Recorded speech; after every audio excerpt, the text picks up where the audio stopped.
কাঁদতেছো বা? কিয়ামতের দিন কি কেউ কাউকে চিনবে না? না কেন, কি বলেছে তোমাকে? এমনি জিজ্ঞেস করতেছি।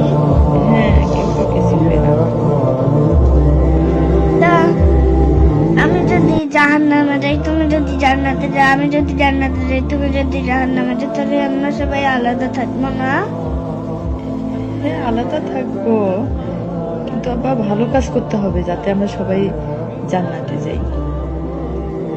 এই জন্য কাঁদতেছো তুমি? কেউ কাউকে চিনবে না এই জন্য? আমি যদি তোমাকে চিনতে না পারি,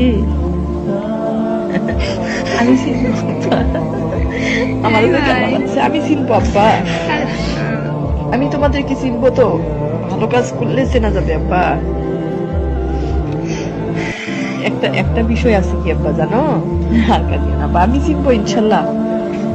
আল্লাহ আল্লাহ বলেছে যার ভিতরে ঈমান আছে তাদের সাথে আমি থাকবো। সামান্যতম ঈমান থাকলেও আল্লাহ তার সাথে থাকবে। আর একটা বিষয় আছে আব্বা, বিষয়টা হচ্ছে যে ইনশাল্লাহ মাম্মা চিনবো তোমাদেরকে। হ্যাঁ, আর একটা বিষয় হচ্ছে এখন যেভাবে তোমাদের সাথে আমি সাথে নিয়ে থাকি, আমি কিয়ামতের দিনেও থাকবো তোমাদেরকে নিয়ে। আর আরেকটা বিষয় আছে আব্বা, আর কাঁদিও না, আমার কান্না পাচ্ছে আব্বা। তখনও আল্লাহ তোমাদেরকে আমার কাছে রাখবে। আরেকটা বিষয় আব্বা, সেটা হচ্ছে যে এই যে তুমি হিপ শাখায় পড়তেছো না,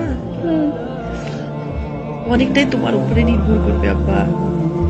তুমি ভালোভাবে হাফেজ হও। একটা হাফেজকে আল্লাহ সুযোগ দিবে কিরকম জানো? একটা হাফেজ 10 জনকে নিয়ে জান্নাতে প্রবেশ করতে পারবে। তাহলে আমি তোমাকে নিব, পাপাকে নিব, আপনাকে নিব, বন্ধুকে নিব, আম্মুকে নিব, বুবুকে নিব, বন্ধুকে নিব। বুবু, বন্ধু, আমাকে নিবা? আচ্ছা, তাহলে আমরা সবাই একখানে থাকলাম। ওই জন্য তুমি ভয় পাচ্ছ? তাহলে তুমি তাহলে তাড়াতাড়ি হাফেজ হও ইনশাল্লাহ। তুমি হাফেজ হলে তাহলে কিয়ামতের দিনে আমাদের আর ভয় থাকবে না। ঠিক আছে আব্বা?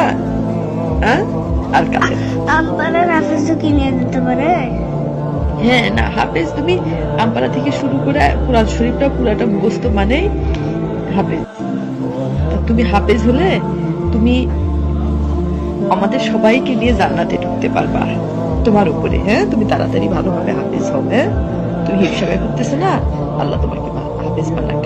হ্যাঁ, তাহলে কি আমাদের দিন আমাদের আর ভয় নেই। আবার কাঁদতেছো? কাঁদে না আমার সোনা বাচ্চা, আর কাঁদে না। মাম্মা সবসময় পাশে থাকবো আব্বা।